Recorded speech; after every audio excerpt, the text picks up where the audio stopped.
दंडवत गोविंद गुरु बंदो अभिजन सोए। पहले भय प्रणाम तिन नमो जो आगे होए।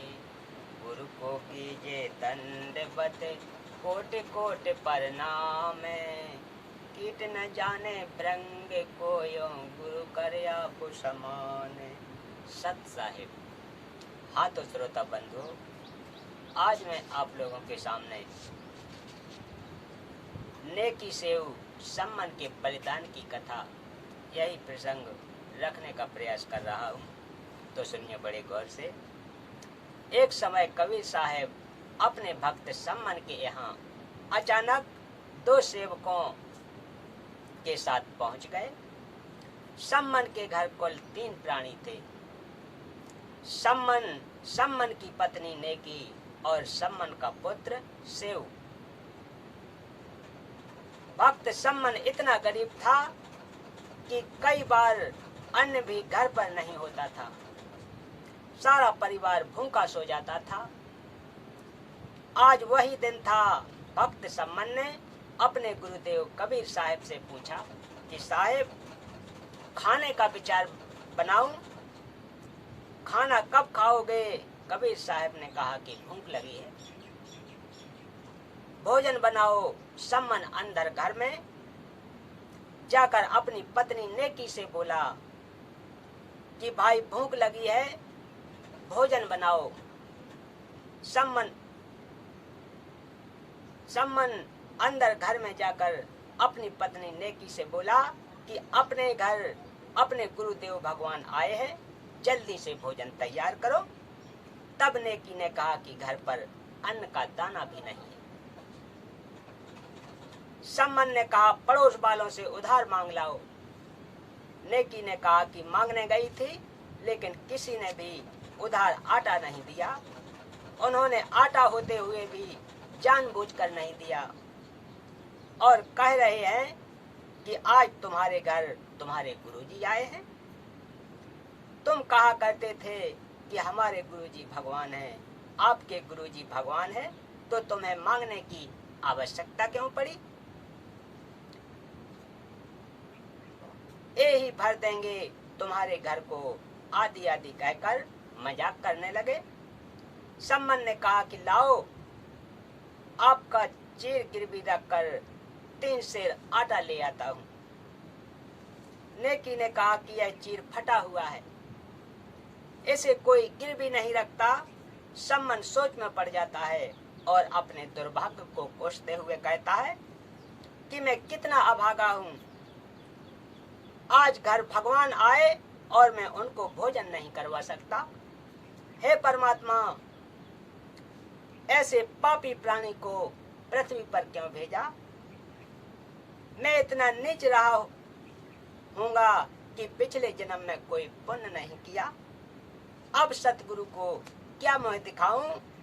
यह कहकर अंदर कोठे में जाकर फूट फूट कर रोने लगा। तब उसकी पत्नी नेकी कहने लगी कि हिम्मत करो, रो मत, परमात्मा आए हैं, इन्हें ठेस पहुंचेगी, सोचेंगे हमारे आने से तंग आकर रो रहा है। सम्मान चुप हुआ।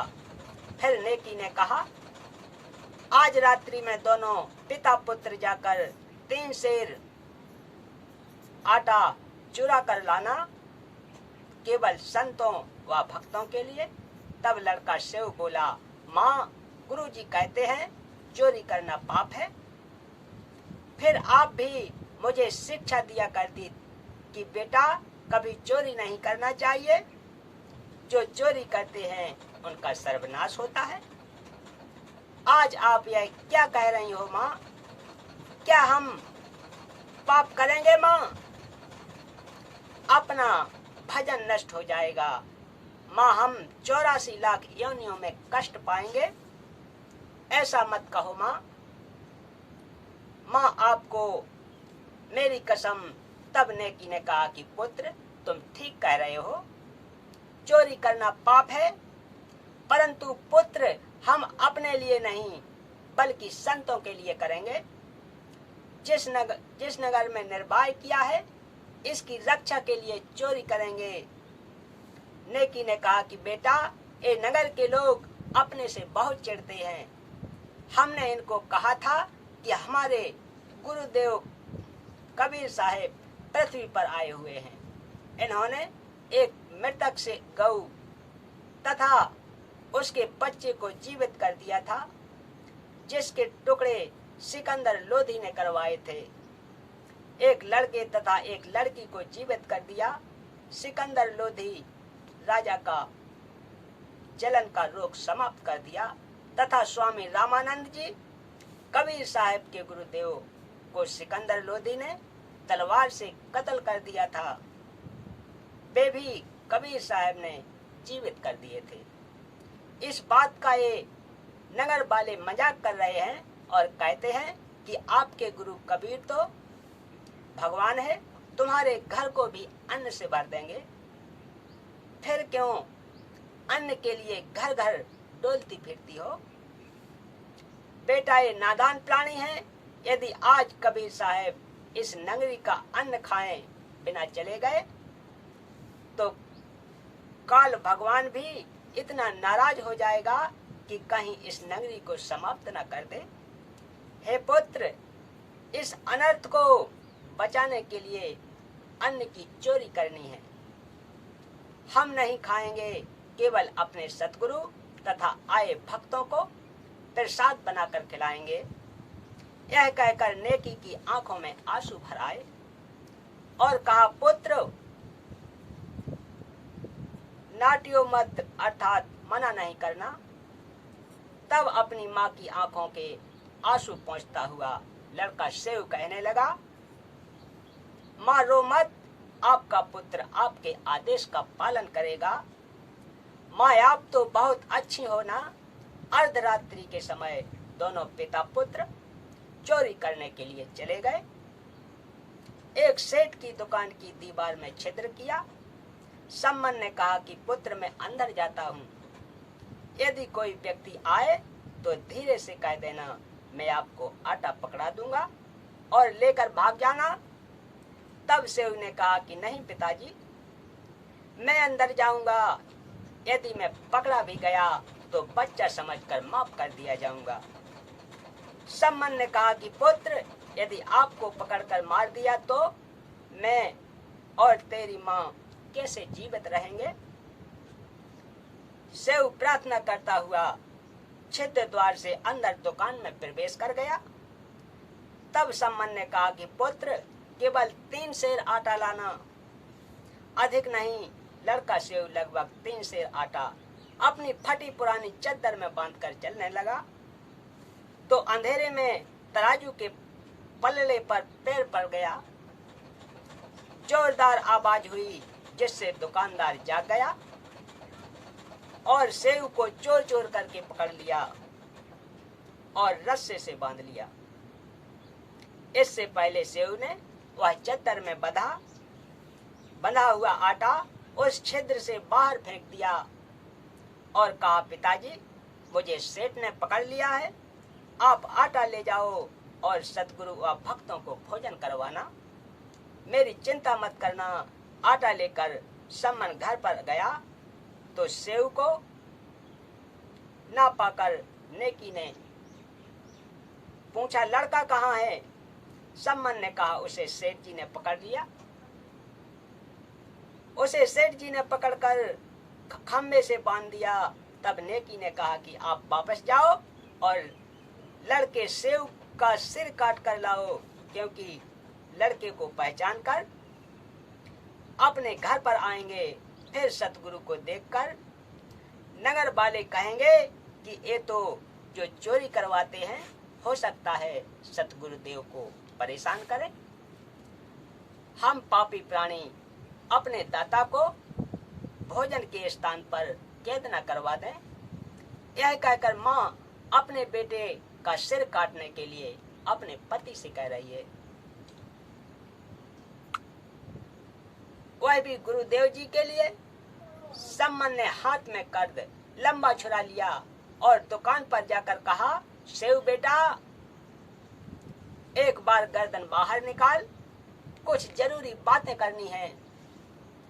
कल तो हम नहीं मिल पाएंगे, हो सकता है ये आपको मरवा दे। तब से उस सेठ से कहता है कि सेठ जी, बाहर मेरा बाप खड़ा है, कोई जरूरी बात करना चाहता है, कृपा करके मेरे रस्से को इतना ढीला कर दो कि मेरी गर्दन छिद्र से बाहर निकल जाए।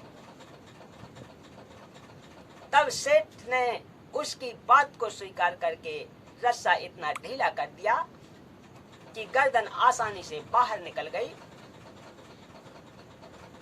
तब सेठ ने कहा कि पिताजी, मेरी गर्दन काट दो। यदि आप मेरी गर्दन नहीं काटोगे तो आप मेरे पिताजी नहीं हो। मुझे पहचान कर घर तक सेठ पहुंचेगा, राजा तक इसकी पहुंच है, वह अपने गुरुदेव को मरवा देगा। पिताजी, हम क्या मुख दिखाएंगे? सम्मन ने एकदम करद मारी और सिर काटकर घर ले आया। सेठ ने लड़के का कत्ल हुआ देखकर उसके शव को घसीटकर साथ ही एक पजाया ईंट पकाने का भट्टा था, उस खंडर में डाल गया।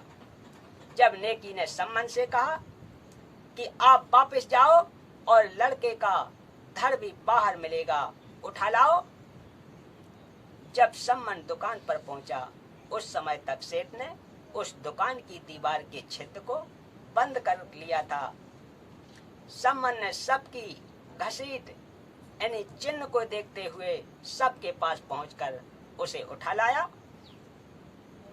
लाकर अंदर कोठे में रखकर ऊपर पुराने कपड़े डाल दिए और सिर को अलमारी में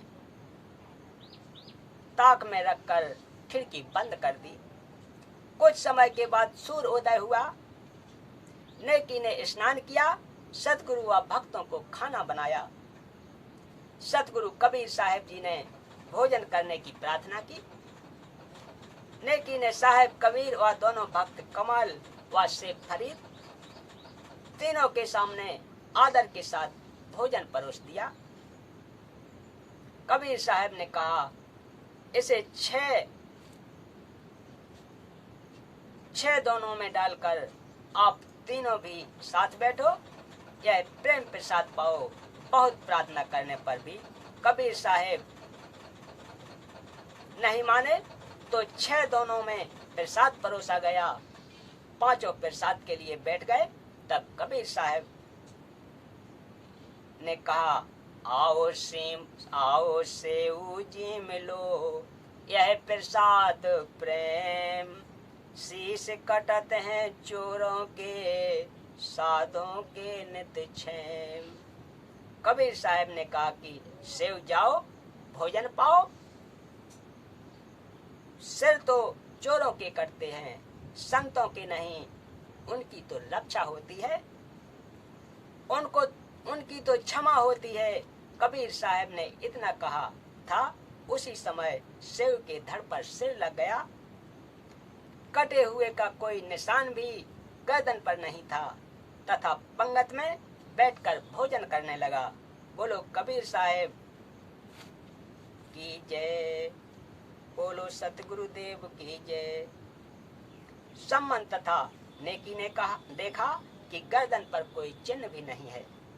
लड़का जीवित कैसे हुआ?